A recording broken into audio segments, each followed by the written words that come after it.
glucógeno hepático representa el 10% de la masa del hígado, o sea, hay gran cantidad de glucógeno. Mientras tanto, 10%. Mientras tanto, las células musculares tienen una saturación de glucógeno del 1%. Es por eso que yo le estaba diciendo de que las células musculares hacen glucólisis, hace glucogenólisis, pero se le acaba rápido. ¿Sí? No es el predominante. Es por eso que el músculo tiene que pedirle ayuda al hígado, porque el hígado sí tiene gran cantidad de glucógeno. Miren, es el 10% de la masa del hígado. O sea que la cantidad de glucógeno que tiene el hígado es grande, es enorme. En el hígado dice que funciona como reservorio sistémico para mantener la glucemia en el ayuno. La degradación de este homopolímero, glucogenólisis, permite liberar la glucosa que puede ser utilizada por cualquier tejido del organismo. Se encuentra presente la glucosa 6-fosfatasa. En el músculo funciona como fuente energética, especialmente del músculo, síntesis dependiente de glucosa, y el músculo carece de la glucosa 6-fosfatasa.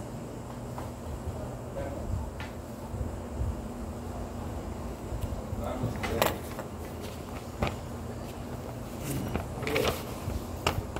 En la síntesis de glucógeno, obviamente que ya tiene que existir una pequeña molécula de glucógeno, no tan grande, sino muy pequeña. Es esta, glucógeno primario, digamos. Y para que el glucógeno pueda agrandarse, recuerda que le dije como la melena de afro, pongan así, para que crezca de esa forma, tiene que adicionarse moléculas de glucosa. Pero ¿cómo se adicionan estas moléculas de glucosa? En forma de glucosa 1-fosfato. ¿Okay? Esta glucosa 1-fosfato se va a unir a una molécula de UTP, va a eliminar el 1-fosfato, y el UDP que se genera va a unirse a la glucosa. ¿Okay? Este UDP glucosa, la glucosa unida al UDP recién puede integrarse a la molécula de glucógeno primaria, o sea, la molécula de glucógeno que tiene poca cantidad de glucosa. Entonces, y así sucesivamente, este glucógeno empieza a agrandar su cadena, se empieza a acumular y crece la molécula de glucógeno. De esa forma, ¿quién es el que induce entonces a esta enzima que es la principal para que esta molécula de glucógeno se expanda? La glucógenosintasa. Esta glucógenosintasa es la enzima alostérica, por lo tanto va a ser activada o inhibida por qué enzimas. Digamos que estamos en el hígado, y en el hígado va a sintetizar glucógeno, o sea, ¿qué hormona va a activar a esta enzima? ¿La insulina? ¿La insulina? ¿O glucagón? Está bien, la insulina. Porque cuando hay insulina, ¿qué quiere decir? Que hay mucha cantidad de glucosa. Si hay mucha cantidad de glucosa, hay que guardar, ¿cierto? Para guardarlo tenemos que sintetizar más moléculas de glucógeno. Entonces la insulina activa el glucógeno. Y el glucagón, ¿qué le hará? ¿Inhibe? La inhibe. ¿De acuerdo? Inhibe. Esta es la enzima principal, la que hay que saber. Y el resto ya es todas las reacciones individuales que están ocurriendo en la síntesis del glucógeno. De las ramas, importancia de la ramificación. ¿Por qué es importante que el glucógeno tenga ramificaciones? Porque la célula, cuando necesita disponibilidad de glucosa, el rompimiento de la molécula de glucógeno para poder obtener moléculas de glucosa tiene que ser rápido. Y si la molécula de glucógeno no es ramificada, solamente vamos a tener un extremo para poder eliminar glucosa. Para que sea mucho más rápido, el glucógeno es ramificado para poder tener disposición de muchos extremos. Entonces las enzimas posan acá, quitan en un solo instante, quitan varias moléculas de glucosa de una molécula de glucógeno. Entonces la degradación del glucógeno para poder liberar de glucosa es mucho más rápida cuando el glucógeno es ramificado. Cuando el glucógeno tiene que ser ramificado, tiene que contar con ramificación.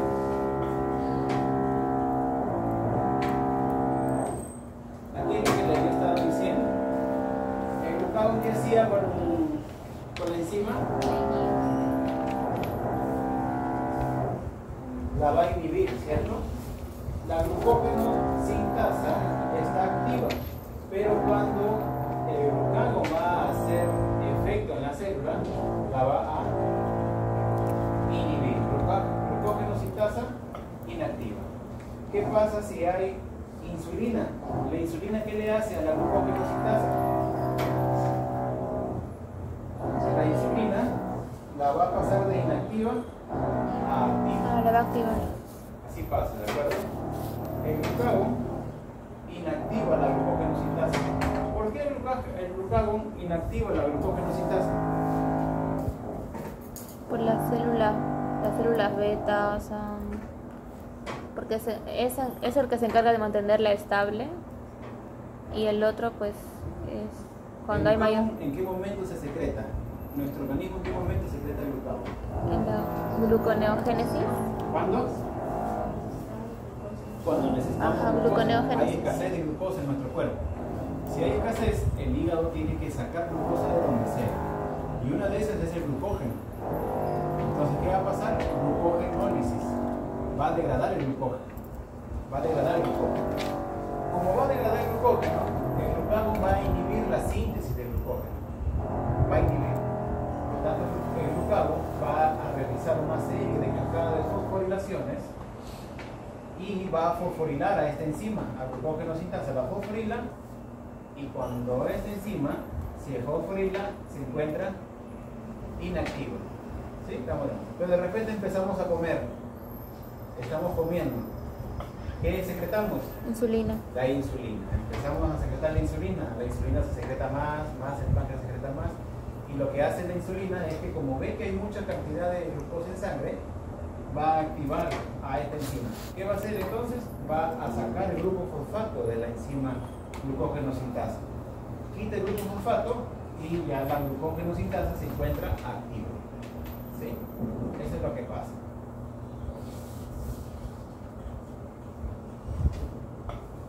Vamos a hacerlo sencillo. ¿Sí? Vamos a pasar esto, todas son reacciones.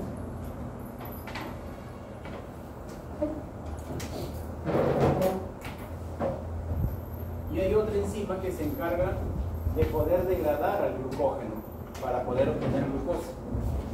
¿Sí? La enzima de síntesis de glucógeno, ¿cómo se llama?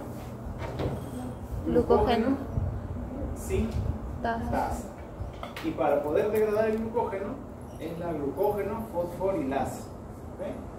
Glucógeno fosforilasa es la enzima encargada de degradar el glucógeno para generar glucosa. ¿Sí?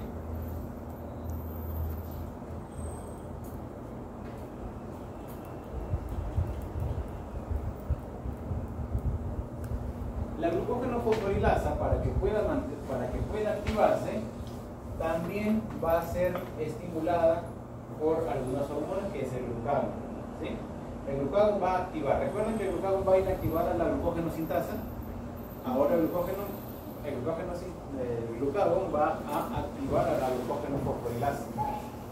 La va a activar y una vez que se encuentre activa, va a degradar el glucógeno para generar glucosa 1-fosfato, que posteriormente va a ser glucosa 6-fosfato y glucosa libre, y la va a liberar al torrente sanguíneo para que la lleven al hígado. ¿Okay? Perdón, al músculo.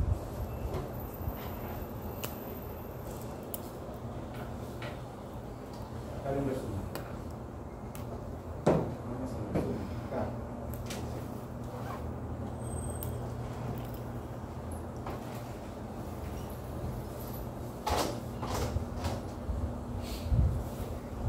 Acá tenemos el glucógeno y la glucosa.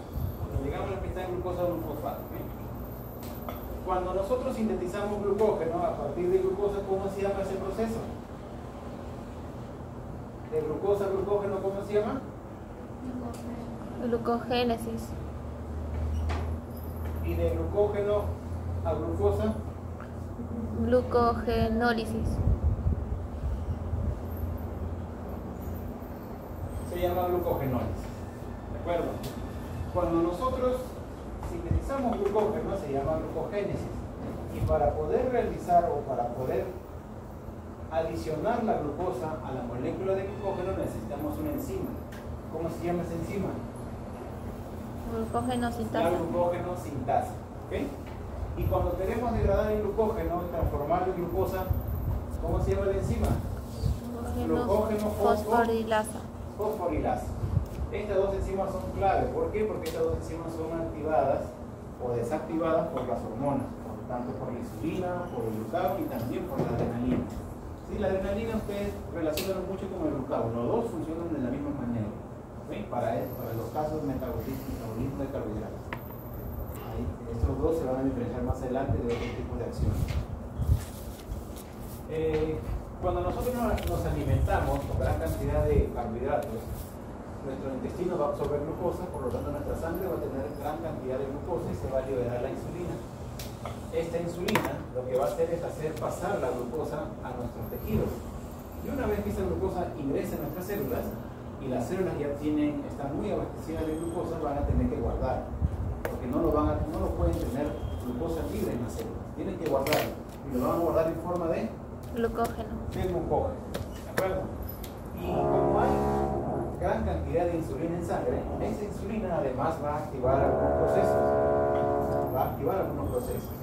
Uno de esos procesos es la glucogénesis. Para que active la glucogénesis tiene que activar esta enzima, la glucógeno sintasa. ¿Sí? Tiene que activar la glucógeno sintasa. Ahora, ¿qué pasa si estamos en otro tipo de condición? La persona está de hambre, la persona está de hambre. Los niveles de glucosa, de glucosa, perdón, de las células de todo nuestro cuerpo están disminuyendo, sobre todo las células musculares. ¿Y qué es lo que quiere el músculo? Más glucosa. El músculo necesita glucosa.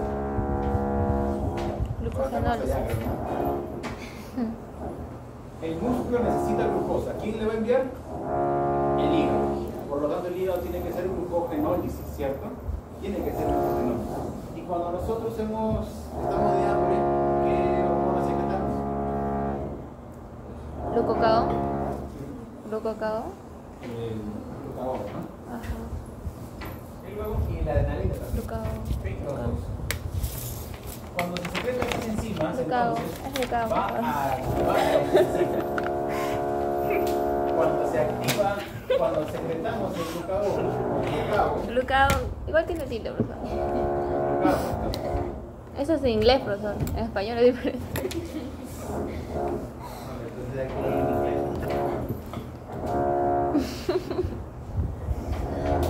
Siga, profesor. Tomar agua.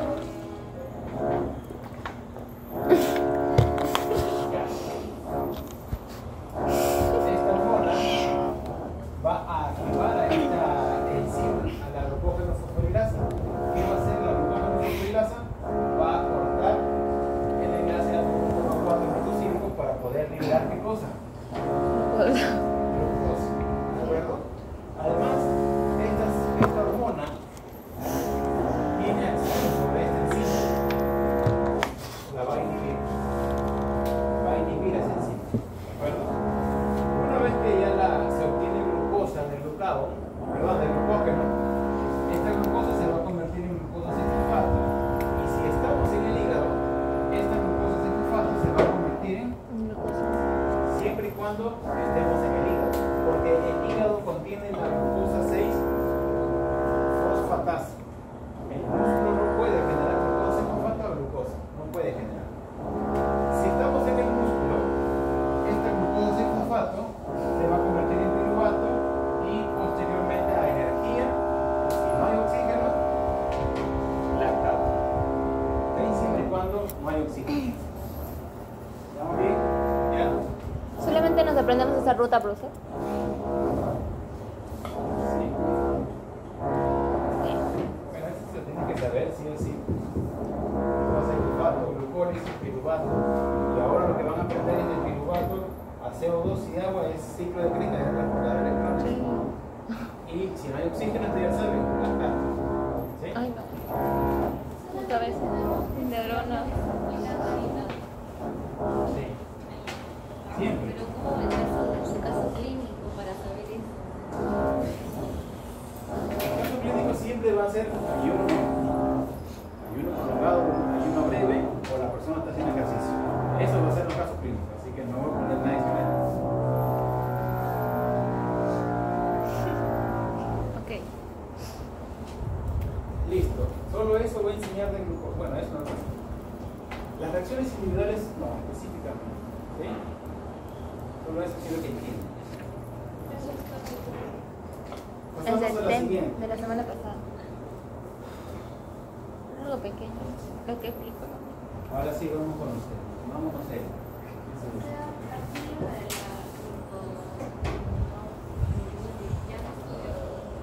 ¿Cómo? Ah, es el lactato. Profesor, ¿va a venir desde acá? ¿Cómo? ¿Va a venir desde la semana 4? Sí, y un poquito de glucógeno que explicaba. ¿Qué no va a venir? Los primeros temas van a venir, no, nada de los primeros 4 temas, de las proteínas, estructura. No, nada. Qué bien. No me gusta eso, sí. Galactosa y fructosa. Que no estudié nada de eso. La fructosa y la galactosa, para que se degraden, ¿en qué se tienen que convertir? UDP, Para que la fructosa y la galactosa se degraden, ¿en qué se tienen que convertir? tiene que fosforilizar a fructosa 1-fosfato. Y de ahí, De ahí se divide casi los dos, el tanto la glicerato y fructosa como la CA. galactosa, van a conllevar a que su degradación utilicen las vías metabólicas que utilizan la glucosa. ¿Sí? Lo único que tiene que hacer es un proceso previo, la galactosa, para convertirse en glucosa. Y la fructosa se va a convertir solo en fructosa sin fosfato y ya se está integrando en la glucosa.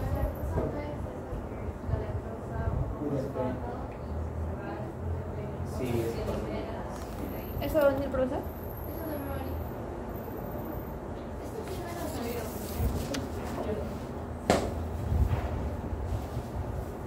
no es que les tengo que explicar porque esas sí tienen en abundancia. Ustedes consumen bastante, los fructosa consumen en abundancia, pero bueno, casi todos toman leche, supongo que esas cosas tienen galactosa, tienen que saber.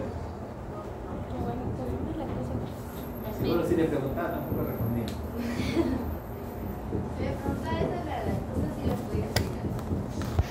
Ok, ya chicos, lo que hemos estado viendo sobre el metabolismo de los carbohidratos es la degradación del monosacárido glucosa, ¿no?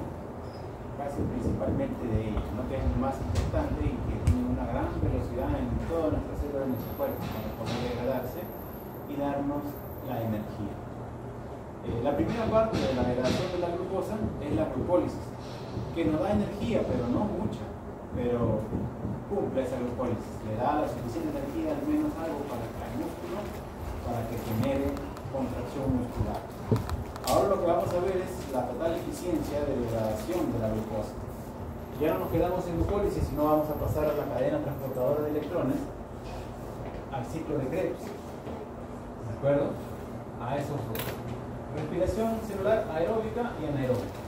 ¿Por qué es anaeróbica? Porque no hay oxígeno. ¿Por qué es aeróbica? Porque hay oxígeno. ¿De acuerdo?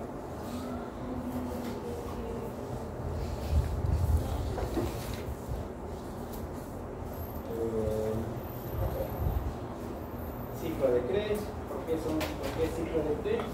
Dice que es el centro bioquímico de la célula oxidando los compuestos carbonados. El ciclo de Krebs no solo oxida la glucosa que viene desde arriba, sino es un ciclo, es una vía metabólica intermediaria para poder degradar a los carbohidratos, para poder degradar a los lípidos y para poder degradar a los aminoácidos. Todas esas moléculas, al momento de ser degradadas, van a utilizar el ciclo de Krebs y la cadena transportadora de electrones también. Bueno, la historia. Hay un padre que se llamaba Adolf Krebs. Por eso le colocaron el ciclo de Krebs. Como todo, ¿no? Ganó un Nobel.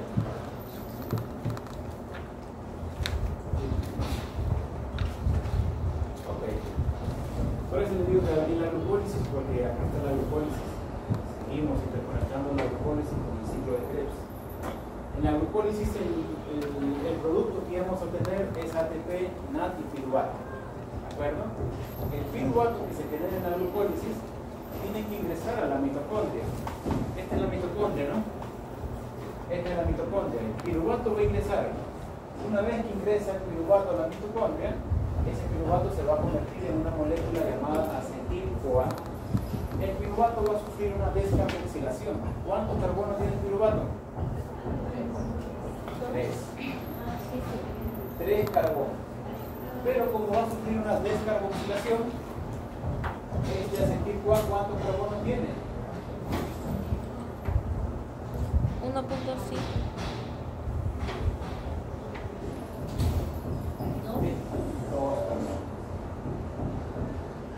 Este acetil-CoA tiene 2 carbonos. Acá va a sufrir una 1.5. descarboxilación. ¿Sí? Va a sufrir una descarboxilación. Luego este acetil-CoA se va a integrar al ciclo de Krebs. Ciclo de Krebs.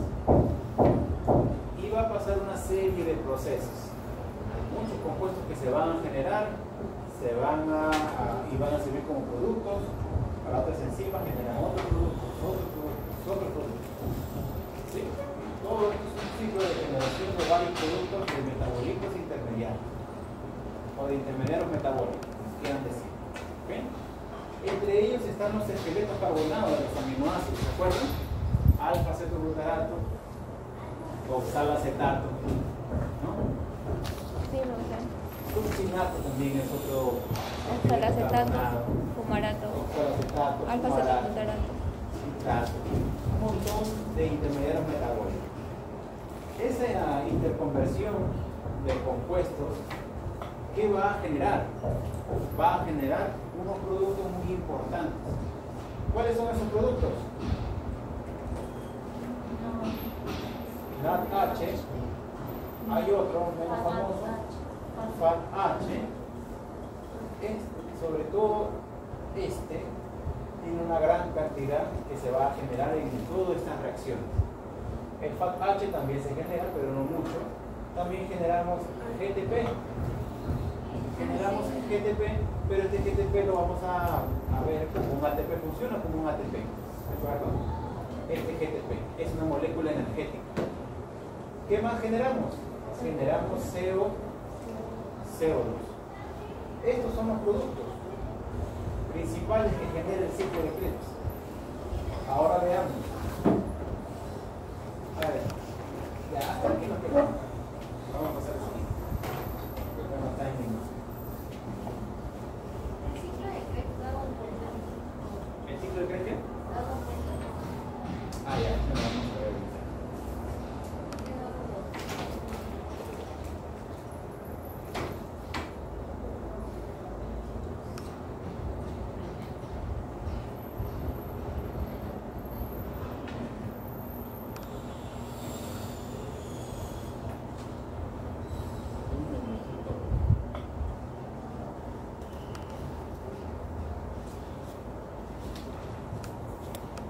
La integración de esta molécula, Acetil-CoA. acetil-CoA.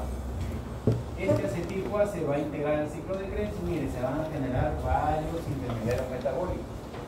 ¿De acuerdo? ¿Es necesario que se acuerden de cada uno de estos compuestos?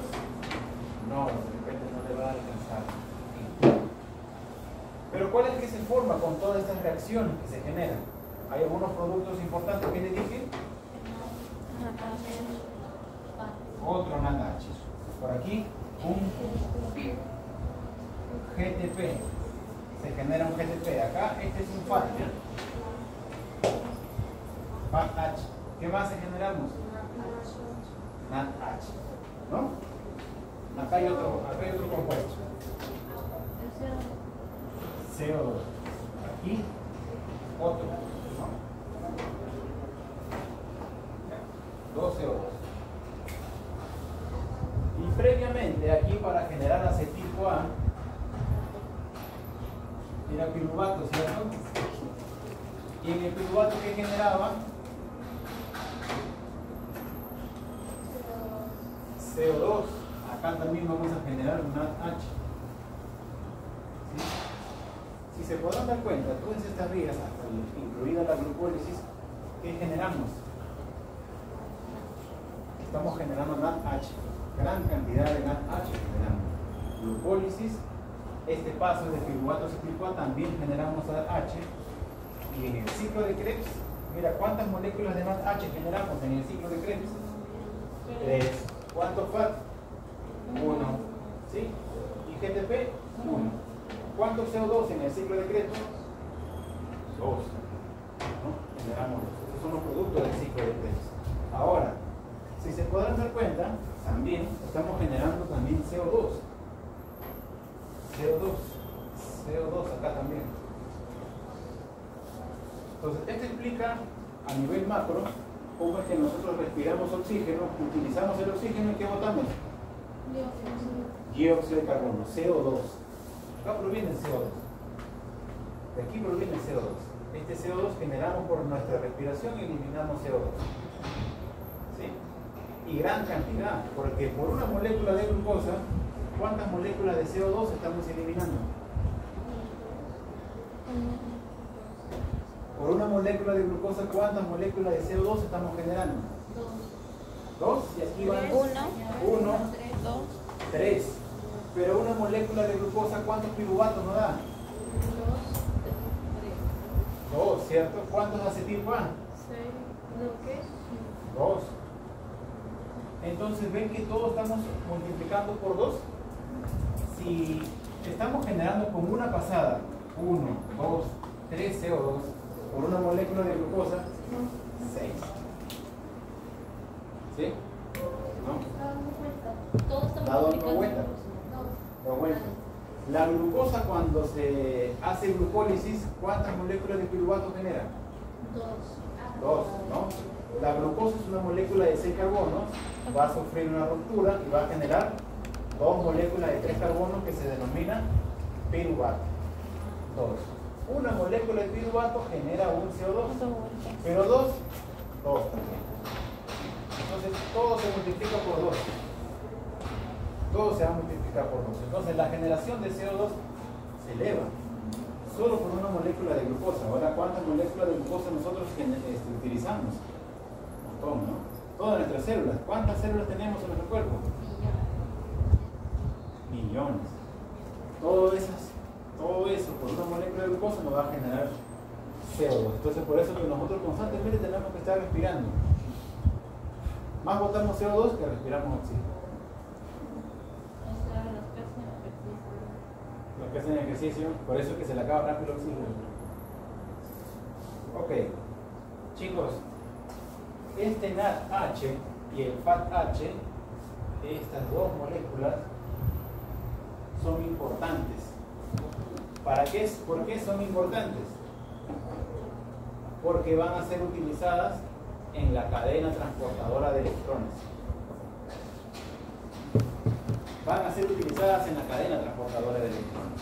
Acá tenemos el ciclo de Krebs. En el ciclo de Krebs que generamos NAD y FAT. ¿De acuerdo? NAD y FAT.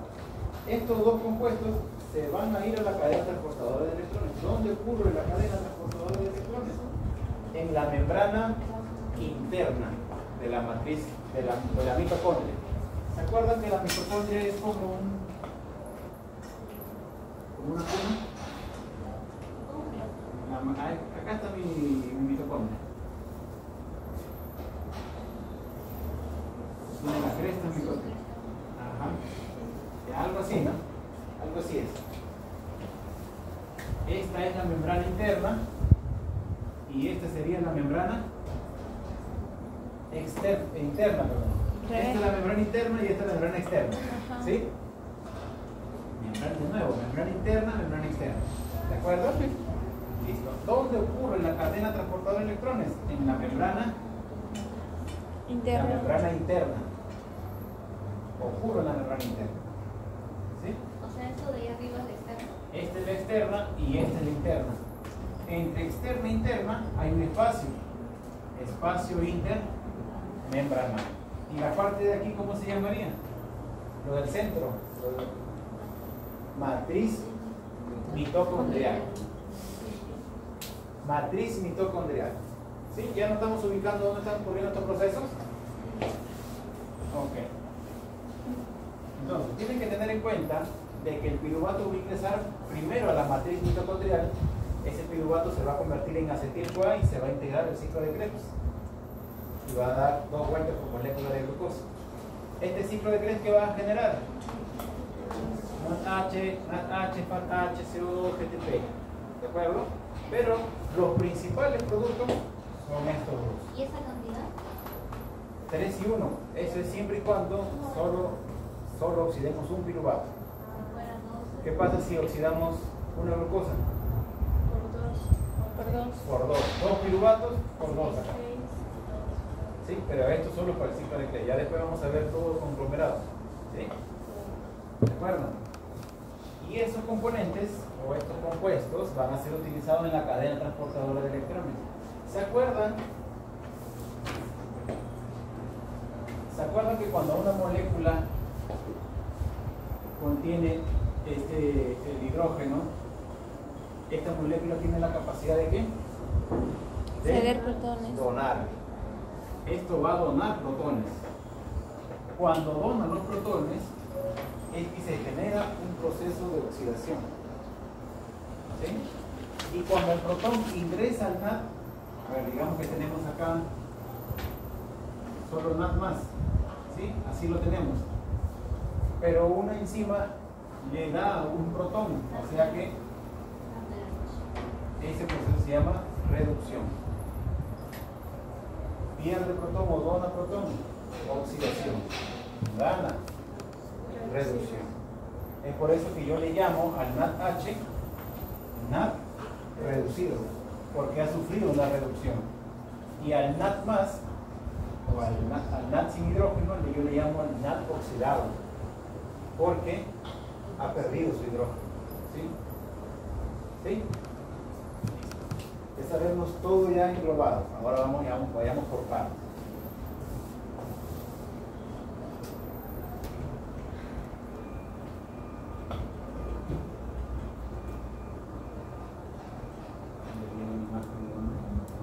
Me preguntan cuántos NADH hay en el ciclo de Krebs. Pongo 3, 12. Todo depende De la vuelta anterior del grupo. No, depende de qué tipo de compuesto te estoy diciendo que va a oxidar. Te puede decir, se está oxidando una molécula de glucosa, se está degradando, se está degradando una molécula de alanina, se está degradando un ácido graso. Todo eso tienes que saber previamente de dónde proviene, por ejemplo, la alanina. Cuando se degrada, ¿qué genera? Cuando se transamina la alanina, ¿qué genera? Glutamato y piruvato. Piruvato, nada más. Ah, piruvato y... Ese piruvato, entonces, con una alanina, ¿cuántas vueltas le va a dar el ciclo de Krebs? 1. 1, porque solo genera un piruvato. ¿Sí? La glucosa, ¿cuántos piruvatos va a generar? 2. La fructosa, 1. 2 también. La fructosa tiene 6 carbonos. Se va a integrar el ciclo al glucólisis y va a generar 2 piruvatos. Y más adelante, porque como vamos a ver más adelante lípidos, les voy a decir que el ácido graso, que es una cadena larga, también tiene que pasar por el ciclo de Krebs. Esa cadena de ácido graso puede tener 18, 16, 20, 26, todos esos. Todo eso se van a degradar y van a generar acetil-CoA. ¿Dónde está el acetil-CoA?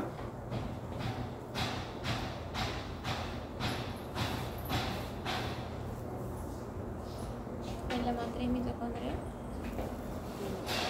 Acá. Ah, en la O sea, los mitocondria. lípidos se integran acá. Mitocondria. ¿Sí? Los lípidos se integran acá. Eso más adelante lo vamos a integrar. De acuerdo, ahora sí vamos por paso.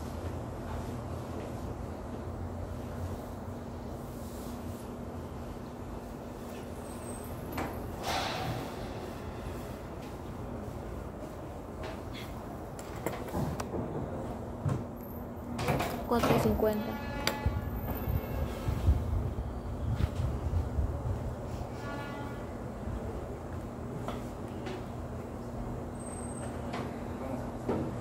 Ya, la primera fase que vamos a explicar es el paso del piruvato hacia acetil-CoA. ¿De acuerdo? La enzima encargada de degradar el piruvato y transformarlo en acetil-CoA es una enzima muy compleja que se llama la piruvato deshidrogenasa. Y hay varios piruvatos de enzima enzimas que se llaman piruvato, ¿no? Piruvato quinasa, piruvato carboxilasa, Esa es la gluconeogénesis. gluconeogénesis, y la otra, ahora que vamos a ver es la piruvato deshidrogenasa. ¿Vale? ¿Por qué una piruvato deshidrogenasa? Porque va a generar NADH, va a reducir a este NAD oxidado, lo reduce y lo transforma en NAD reducido. También va a descarboxilar, o sea que esta enzima tiene múltiples funciones. Actividad deshidrogenasa, actividad carboxilasa, ¿sí? Esas dos enzimas, esas dos actividades tiene esa enzima. Es un complejo enzimático donde tiene varios sitios activos. ¿Sí? Ahí está la complejidad de esta enzima.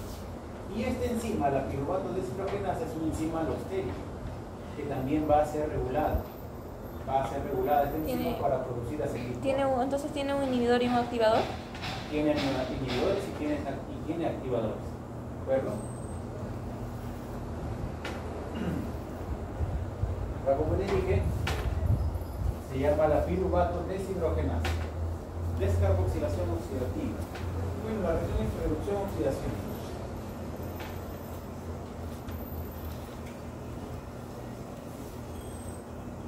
El ciclo de Krebs, como les había dicho ya, sirve para poder degradar varios compuestos. ¿Cuáles son? Las proteínas, los glúcidos o los carbohidratos y los lípidos. Y aquí están representados sus monómeros. ¿De acuerdo? En todos los casos, en estos tres biomoléculas, su producto final va a ser acetil-CoA. Y este acetil-CoA se va a integrar al ciclo de Krebs. Y en el ciclo de Krebs se va a generar, ¿qué molécula le dije que se iba a generar principalmente? NADH. Este NADH. Y este NADH le va a proporcionar agentes reductores, que es el NADH. El agente NADH es un agente reductor para que se dé la cadena transportadora de electrones o fosforilación oxidativa. ¿Y esta fosforilación oxidativa qué genera? NAD. ¿Y quién necesita NAD oxidado? El ciclo de Krebs. Lo utiliza y genera NADH. Elimina NAD. Utiliza. Bota NADH. Elimina NAD y así. O sea, están interconectados estos dos ciclos. ¿De acuerdo? Tengan en cuenta que la cadena transportadora de electrones necesita oxígeno. Si nosotros empezamos a correr, ¿qué pasa con este oxígeno? Se acaba. Por lo tanto, la cadena transportadora de electrones va a dejar de generar. No va a haber nada oxidado. Si no hay nada oxidado, el ciclo de Krebs, ¿qué le pasa? No se da. Se inhibe, no se da, se va a inhibir. Por lo tanto, ¿qué se va a acumular? Acetil-CoA. ¿Y este acetil-CoA de dónde proviene? Del piruvato. Y ese piruvato se va a acumular en el citoplasma. Recuerden que les expliqué esto. Se acumula el piruvato acá. Si se acumula el piruvato, ¿qué va a hacer? A falta de oxígeno. Fermentación láctea. ¿Okay? Eso es lo que va a pasar. A este nivel es donde si falta el oxígeno es que se inhibe todas estas vías y el piruvato va a hacer fermentación láctea. ¿Sí? Entonces, ¿quién es que regula la velocidad de la cadena transportadora de electrones y el ciclo de Krebs? ¿Qué molécula? ¿Qué molécula regula la velocidad del ciclo de Krebs y la cadena transportadora de electrones? La glucosa. La glucosa. Piruvato. Acetil-CoA. NAD. Estoy distraído. La generación de NAD oxidado y NAD reducido. Si esos dos no hay un equilibrio, entre estos dos, estas dos vías metabólicas se va a parar, se va a truncar, ¿de acuerdo? ¿Por quiénes se pueden truncar? Uno es por la falta de oxígeno. Si no hay oxígeno, no hay NAD oxidado y no hay nada de estas cosas. ¿Okay? Si no hay oxígeno, se acumula el NAD reducido. Y este NAD no hay. O hay poquísimo. Por lo tanto, se va a inhibir el ciclo de Krebs. Ahora, ¿qué pasa si hay mucho ATP? La cadena transportadora de electrones va a generar mucho ATP. ¿Qué pasa si hay mucho ATP? Producto inhibe a enzimas. ¿De acuerdo? Si hay mucho ATP, va a inhibir a las enzimas alostéricas que se encuentran en el ciclo de Krebs y a la enzima alostérica que convierte de piruvato a acetil-CoA. Entonces, si inhibe el ciclo de Krebs, no habrá generación de... ¿Y este NADH quién lo requiere? Entonces todo se trunca. Entonces hay por las dos vías ese tipo de inhibición. Por la falta de oxígeno y por la alta concentración de ATP. Más adelante lo vamos a ver mejor. Profesor, y el ADP es un activador, ¿no? Y el ADP es un activador porque nos dice que la célula no tiene energía. ¿Sí? Ya, hasta acá vamos a quedar, ¿ya? El lunes ya con